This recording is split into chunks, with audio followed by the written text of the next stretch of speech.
KCN में आपका स्वागत है। मैं किंग हमीद। अस्सलाम वालेकुम रहमतुल्लाहि वबरकातुहू। पहले तो मैं अल्लाह ताला का शुक्रगुजार हूँ कि मुझे इज़्ज़त शोहरत और इतना बड़ा एक जिम्मेदारी वाला तोहदा नवाजा। अल्लाह ताला के बारगाह में मैं शुक्रगुजार हूँ। इसके बाद मैं जनता दल सेक्युलर के हाईकमांड का शुक्रगुजार हूँ। एच डी देवेगौड़ा जी, हमारे एक्स प्राइम मिनिस्टर, और हमारे एक्स चीफ मिनिस्टर कुमारस्वामी जी, और हमारा स्टेट प्रेसिडेंट CM इब्राहिम साहब, और माइनॉरिटी सेल के प्रेसिडेंट जनाब शमसुल्लाह खान साहब, इन सबका मैं तहे दिल से शुक्रगुजार हूँ। और वहाँ से फिर मैं हमारे मुकामी हमारे लीडर जनाब अब्दुल अजीज़ अब्दुल्ला साहब का भी शुक्रगुजार हूँ, और शाहिद भाई का भी शुक्रगुजार हूँ, जिन्होंने मुझे हौसला दिया कि कौम की खिदमत करने के लिए आप आगे आओ। इससे पहले मैं कांग्रेस पार्टी में 8 से 9 साल तक काम किया। यहाँ पर कुछ भी हमारा मुस्तकबिल नहीं नज़र आया। इसके बाद आप तो जानते हैं आजकल जो फसादात, पेशा वाला फसादात, सब कुछ बहुत कुछ चल रहा है यहाँ पर।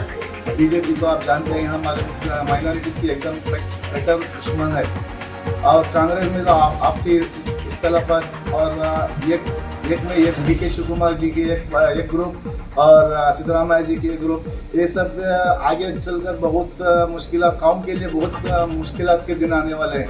इसलिए मैं सोचा एक अच्छी मजबूत पार्टी का साथ दें, और यहाँ पर जनता दल पार्टी में बहुत अच्छे प्रोग्राम देखा मैंने, उनके बारे में मैनिफेस्टो में देखा, बहुत अच्छे प्रोग्राम। मुस्तकबिल में माइनॉरिटीज़ के लिए बहुत अच्छा मुस्तकबिल है।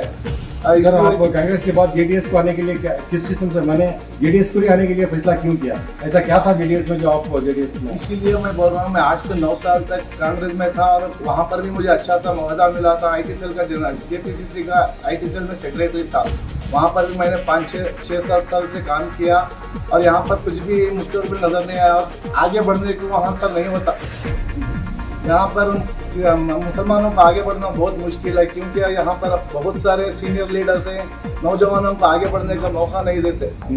ये सोचकर और देखा, बहुत सारे फसादात में हमारा साथ नहीं दिया कांग्रेस ने, और गौ कशी का जो कानून लेके आया इसके बारे में, और हिजाब के बारे में कांग्रेस ने कुछ भी स्टेप नहीं लिया।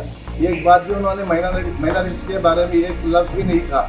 वहाँ पर सबको दबाया। DK शिव कुमार, किसी ने कहीं कुछ बयान नहीं देना इसके बारे में, फिर सबके भी मुँह करने के लिए दिया, बात करना चाहता, बात करने नहीं दिया। हमारे जमीर अहमद ने कुछ बोलने की कोशिश की, मगर उनको भी दबा दिया। तो ये सोचकर मैंने यहाँ पर कुछ होने वाला नहीं है, एक जनता दल एक ही पार्टी है जो माइनॉरिटीज और मुसलमानों को सब साथ में लेकर चलने वाली मुझे मेरी नज़र में लगी। क्या आपको लगता है कि जैसे कि अब्दुल अजीज अब्दुल्ला हैं जो सेक्रेटरी है, उनको एग्जीबिशन का चेयरमैन भी बनाया गया था, और कई हल्कों में मुस्लिम उम्मीदवारों को MLA टिकट भी दी गई थी पिछली मरतबा? अब खासकर ये एक जिंदा मिसाल है अब्दुल अजीज अब्दुल्ला के बारे में। आप देखिए, उन्होंने कभी भी जाके टिकट के लिए उन्होंने मांग नहीं रखी। खुद कुमारस्वामी जी ने उनको बुलाकर MLA टिकट दिया पिछली बार। और बदनसीबी है कि हमारे इतना स्ट्रॉन्ग नहीं थी JDS टाइम पे, तो उनका किस्मत ने साथ नहीं दिया। फिर भी उस जनता दल सेक्युलर में उनकी दिल की ये देखिए, कुमारस्वामी जी को उनको बुलाया और एग्जीबिशन का चेयरमैन बनाया। हारने के बावजूद भी उनको JDS में एक अच्छा सा मुकाम दिया। अभी रिसेंटली उन स्टेट का जनरल सेक्रेटरी बनाया। जी सर, और कावेरी ग्रुप एक बड़ा ग्रुप है जी, और जायका के भी आप सर, आपके ग्रुप के अलावा शहर में खुसूसन माइनॉरिटी जनरल सेक्रेटरी स्टेट का बनाया गया आपको, तो आप यहाँ मैसूर से शुरुआत किस तरह करेंगे? हर वार्ड जाएंगे, कैसे करेंगे? देखिए, मेरा तारुफ कराना मेरी ज़रूरी नहीं है, मुझे तो सारा मैसूर जानता है, और हमारा NI ग्रुप मैसूर के अंदर एक रेप्यूटेड फर्म है, और समाजी खिदमत में बहुत सारे लोग जानते हैं। मैं बोलकर मैं खुद की तारीफ नहीं करना चाहता। मेरे साथ बहुत सारे चाहने वाले हैं। मेरे कम से कम मेरे स्टाफ 300 से 400 लोग काम करते हैं मेरे फर्म में, और उनके फैमिली सब कुल मिला के कम से कम एक 5,000-6,000 लोग हो जाएंगे। और इनके साथ मेरे चाहने वाले कम से कम मैसूर के अंदर 15-20 हज़ार लोग हैं।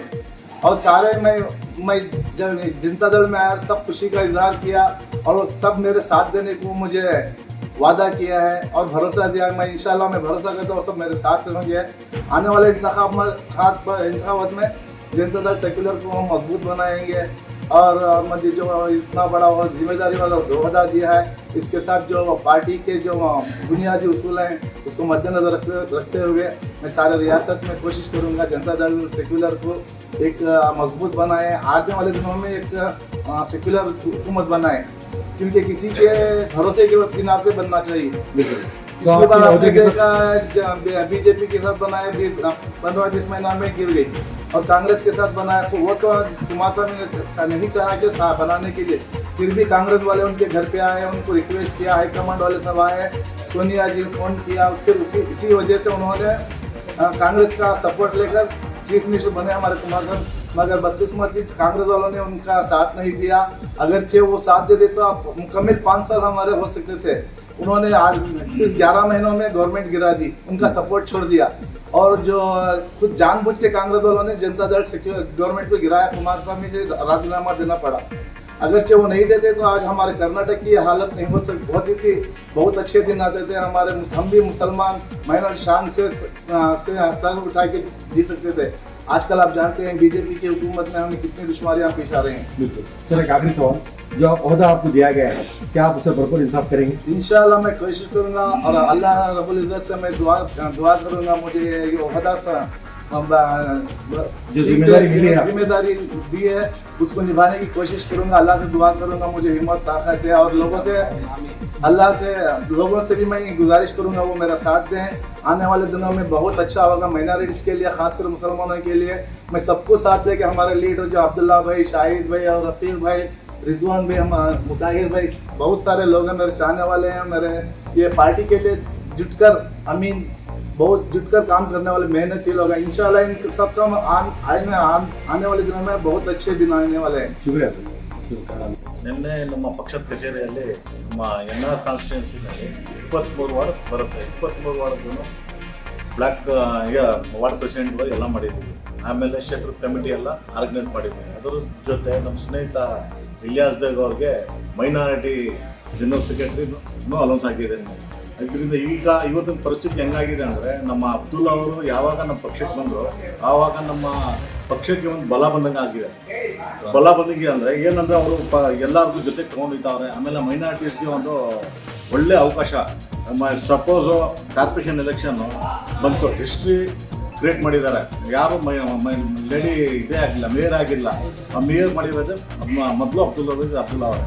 ಎಲ್ಲ ಹೈಕಮಾಂಡ್ಗೆ ಒಪ್ಪಿಸಿ ಅವ್ರಿಗೆ ಕನ್ವಿನ್ಸ್ ಮಾಡಿ ಇವ್ರು ಕೊಳ್ಳೇಬೇಕು ಅಂತ ಹೇಳ್ಬಿಟ್ಟು ಕೊಟ್ಟವ್ರೆ. ಅದು ಕೊಟ್ಟು ಇದೇ ಟೈಮಲ್ಲಿ ನಮ್ಮ ತಿರ್ಗಾ ಮೈನಾರಿಟಿಗೆ ಒಂದು ಡೆಪ್ಟಿ ಮೇಯರ್ ತಗೋಬರ್ಬೇಕಂದ್ರೆ ಅದು ಮಾಮೂಲಿ ಸಾಹಸ ಅಲ್ಲ, ದೊಡ್ಡ ಸಾಹಸ. ಒಂದೇ ಟೈಮಲ್ಲಿ 2 ಮೈನಾರಿಟೀಸ್ಗೆ ಪೋಸ್ಟ್ ಕೊಡಬೇಕಂದ್ರೆ ಭಾಳ ಕಷ್ಟಪಡಬೇಕಾಗುತ್ತೆ. ಅದು ಅಬ್ದುಲ್ಲಾ ಅವ್ರು ಇರೋದಕ್ಕೆ ಅದು ಸಾಧ್ಯ ಆಗಿರೋದು, ಬೇರೆಯವ್ರಿಗೆ ಇದ್ರೆ ಸಾಧ್ಯ ಆಗ್ತಾ ಇರಲಿಲ್ಲ.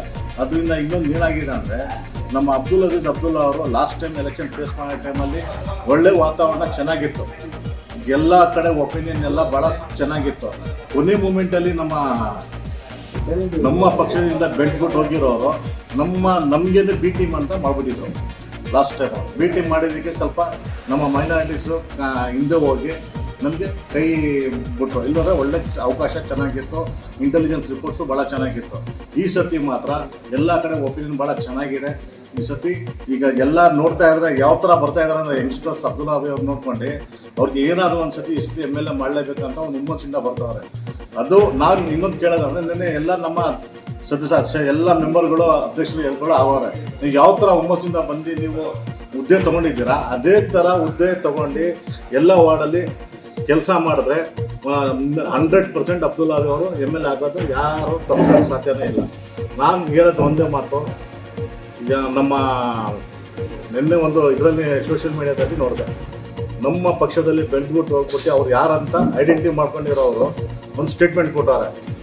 ಮೈನಾರಿಟೀಸ್ಗೆ ಎಲ್ಲೋ ಅವಕಾಶ ಮಾಡಿಕೊಡ್ತಾ ಇಲ್ಲ, ಮೈನಾರಿಟೀಸ್ ಇರೋ ಜಾಗಕ್ಕೆ ಅವರೇ ಬಂದು ನಿಂತ್ಕೊಂಡು ಇದು ಮಾಡ್ತಾ ಇದ್ದಾರೆ ಅಂತ ಹೇಳ್ಬಿಟ್ಟು ಅವ್ರು ಐಡೆಂಟಿಟಿ ಆಗಿರೋದು ನಮ್ಮ ಪಕ್ಷದಿಂದ ಮೊದಲು ಇದು ಮಾಡಿ ತಿಳ್ಕೊಬೇಕು. ಅದು ಆಗಿರೋದು ಮೊದಲನೇ ಸತಿ ಮೈನಾರಿಟಿಯಲ್ಲಿ ಮೊದಲನೇ ಮೇಯರ್ ಯಾರಂದರೆ ಅವ್ರು ಅರ್ಥ ಮಾಡ್ಕೋಬೇಕು. ನನಗೆ ಅವಕಾಶ ಮಾಡಿಕೊಟ್ಟವ್ರೆ, ನಾನು ಯಾರಂತ ಇಡೀ ಸ್ಟೇಟ್ಗೆ ತೋರಿಸೋರ ಅಂತ ಅವ್ರು ಐಡೆಂಟಿಟಿ ಮಾಡ್ಕೋಬೇಕು.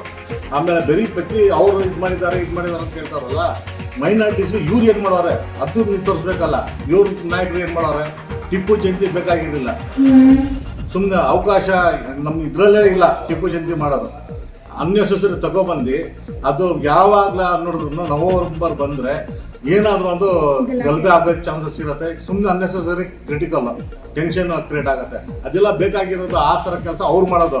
ಅಂಥವ್ರ ಬಗ್ಗೆ ಯಾರು ಹೇಳೋಕ್ಕೆ ಅವ್ರಿಗೆ ಧೈರ್ಯ ಇಲ್ಲ. ಸುಮ್ಮನೆ ಇವ್ರು ಏನು ಮಾಡ್ಕೊಂಡು ನಮ್ಮ ಕುಮಾರಣ್ಣ ಏನು ಮಾಡ್ಕೊಂಡಿದ್ದವ್ರೆ. ಇವತ್ತಿನ ದಿನ ಕುಮಾರಣ್ಣನ ಪರಿಸ್ಥಿತಿ ಹೆಂಗಿದೆ ಅಂದರೆ ಯಾವ ಕಡೆಯಿಂದ ಬಂದರೆ ಜನಗಳು ಬರ್ತಾರೆ ವೇವ್ ನೋಡಿದ್ರೆ ಇವ್ರು ಕಾಂಗ್ರೆಸ್ನವ್ರಿಗೆ ಹೆದರಿಕೆ ಆಗ್ಬಿಟ್ಟಿದೆ. ಅವ್ರು ಏನು ಮಾಡಬೇಕು, ಏನು ಹೇಳಬೇಕು, ಈ ಥರ ಆಗ್ತಿದೆಯಲ್ಲ ಅಂತ ಹೇಳ್ಬಿಟ್ಟು ಅದಕ್ಕೆ ಇದು ಅನ್ನೆಸೆಸರಿ ಸುಮ್ಮನೆ ಕ್ರಿಯೇಟ್ ಮಾಡೋದು. ನಮ್ಮ ಮೈನಾರಿಟಿಗೆ ಹಂಗೆ ಮಾಡ್ತಾರೆ ಹಿಂಗೆ ಮಾಡ್ತಾರೆ ಅಂತ ಈಗ ಹೇಳೋರೆ. ಯಾರೋ ಒಂದು ದೊಡ್ಡ ಲೀಡ್ರೇ ಹೇಳಿರೋದು. ಈಗ ನಾನು ನನ್ನ ಬೈನ ಹೆಸರು ಬಂದರೆ ಚೆನ್ನಾಗಿ ಕಾಣ್ತಾರೆ ಅಂತ. ಅದರಿಂದ ಅವ್ರು ಮಾತಾಡಬೇಕಾದ್ರೆ ಸ್ವಲ್ಪ ಯೋಚನೆ ಮಾಡಬೇಕು. ಕುಮಾರಣ್ಣ ಯಾರು, ಇವ್ರು ಯಾರು, ಕುಮಾರಣ್ಣ ಲೆವೆಲ್ ಏನು, ಇವ್ರ ಲೆವೆಲ್ ಏನು ಅರ್ಥ ಮಾಡ್ಕೋಬೇಕು. ಬಾಯಿದೆ ಅಂತ ಏನು ಹೇಳ್ಬೋದು, ಹೇಳೋಕ್ಕೆ ಅದು ಭಾಳ ಕಷ್ಟ ಆಗುತ್ತೆ. ಅರ್ಥ ಆಯ್ತಾ? ಅದರಿಂದ ದಯವಿಟ್ಟು ನಾನು ಹೇಳೋದು ಒಂದೇ ಮಾತು, ಕುಮಾರಣ್ಣಂದು ಭಾಳ ಚೆನ್ನಾಗಿ ಬರ್ತಾ ಇದೆ. ಅವ್ರ ಪಂಚರತ್ನ ಕಾರ್ಯಕ್ರಮ ಏನು ಹಾಕವ್ರೆ, ಆ ಪಂಚರತ್ನ ಕಾರ್ಯಕ್ರಮ ಯಾವಾಗ ಶುರು ಆಗಿದೆ ಆವತ್ತಿಂದ ಇವತ್ತು ಗಂಟನೂ ಒಳ್ಳೆ ವೇವ್ ಕ್ರಿಯೇಟ್ ಆಗ್ತಾ ಇದೆ. 100ಕ್ಕೆ 100 ಕುಮಾರಣ್ಣ CM ಆಗಲೇ ಆಗ್ತಾರೆ. ಬೇರೆ ಯಾರೂ ತಪ್ಸೋಕ್ಕೆ ಸಾಧ್ಯನೇ ಇಲ್ಲ. ಅದಕ್ಕೆ ದಯವಿಟ್ಟು ನಾನು ಒಂದೇ ಒಂದು ಮನವಿ ಮಾಡೋದು, ಇಡೀ ಸ್ಟೇಟು ನಮ್ಮ ಮೈನಾರಿಟೀಸ್ಗೆ ಏನಾದರೂ ಆಗಲಿ ಈ ಸತಿ ಕುಮಾರಣ್ಣ ಕೈ ಹಿಡಿದು ಅವರೇ ಬೈಯಿಂದ ಹೇಳೋರೆ. ಈಗ ನಾನು ಸಪೋಸ್ ನಾನು ಹೇಳಿರೋ ಕೆಲಸ ಮಾಡಿದೋದ್ರೆ ಪಕ್ಷನೇ ನಾನು ಕ್ಲೋಸ್ ಮಾಡ್ಬಿಡ್ತೀನಿ ಅಂತ ಹೇಳೋರೆ. ದಯವಿಟ್ಟು ಈ ಸತಿ ಅವಕಾಶ ಮಾಡಿಕೊಡಿ. ಎಲ್ಲರಿಗೂ ಮಾಡಿಕೊಟ್ಟಿದ್ರು ಅವಕಾಶ. ಇದೊಂದು ಸತಿ ನಮ್ಮ ಅವಕಾಶ ಮಾಡಿಕೊಡಿ. ಒಳ್ಳೆ ರಿಸಲ್ಟ್ ಬರುತ್ತೆ. ಬಡವರಿಗೆ ಏನಾದರೂ ಅನುಕೂಲ ಆಗುತ್ತೆ. ನಾ ಇನ್ನೊಂದು ಕೇಳೋದೇನಂದ್ರೆ ನಮ್ಮ NR ಕಾನ್ಸ್ಟಿಟ್ಯೂನ್ಸಿನಲ್ಲಿ ನಮ್ಮ ಅಬ್ದುಲ್ಲಾ ಅವರು ನಿಂತ್ಕೋತಾವ್ರೆ. ಅವ್ರು ಇನ್ನೂ ಏನೇನು ಮಾಡೋರು ಎಲ್ಲ ಕಣ್ಣು ಮುಂದೆ ಗೊತ್ತು. ನಾವೇನು ಹೇಳ್ಕೊಳ್ಳೋದು ದೊಡ್ಡ ಪುನಃ ಅಲ್ಲ ಅದು ಅಬ್ದುಲ್ಲಾ ಅವ್ರಿಗೆ ಕೈ ಹಿಡಿದ್ರೆ ಬೇರೆಯವ್ರು ಯಾರು ಸಣ್ಣ ಪುಟ್ಟ ಲೀಡರ್ಗಳು ಇದ್ದಾರೆ ಅವ್ರಿಗೆಲ್ಲ ಬೆಳೆಯೋಕ್ಕೆ ಒಂದು ಅವಕಾಶ ಆಗುತ್ತೆ. ದಯವಿಟ್ಟು ನಮ್ಮ NRನಲ್ಲಿ ಈ ಸತಿ ನಮ್ಮ ಕೈ ಹಿಡಿದ್ಬಿಟ್ಟು ನಮ್ಮ ಅಬ್ದುಲ್ಲಾ ಬೈ ಅವ್ರಿಗೆ MLA ಆಗೋಕ್ಕೆ ಏನಾದರೂ ಒಂದು ಅವಕಾಶ ಮಾಡಿಕೊಡಿ ಅಂತ ಹೇಳ್ಕೊಂಡು ನಮ್ಮ ಮಾತು ಮುಗಿಸ್ತೀನಿ. अस्सलाम वालेकुम। मैं अमीन JDS minority Chamaraja president minority हल्के से। आज एक बहुत खुशी का दिन हमारे मैसूर के जाने माने हस्ती जनाब यनई इलियास बेग साहब को कर्नाटका अक़लियती यानी माइनॉरिटी डिपार्टमेंट में जनरल सेक्रेटरी का पोस्ट दिया गया है। ये इतना बड़ा पोस्ट एक मैसूर में हमारे इलियास भाई को मिलेगा तो हमने बहुत खुशी की बात।